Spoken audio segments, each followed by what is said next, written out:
How to generate image to video in Sora 2. In this video, I'm going to show you how you can easily do it. First of all, open the application. So now I'm in my home page. Here, you'll be able to find different prompts that are available. Here, there are even different designs that are available.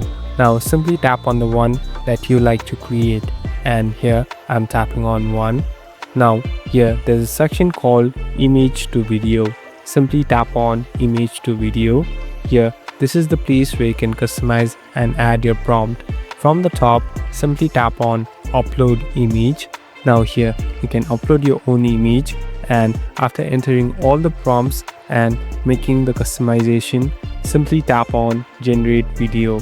So it will take some time and a video will be generated according to your prompt, and you're all set to go. Thank you for watching this video. I hope this video will help you.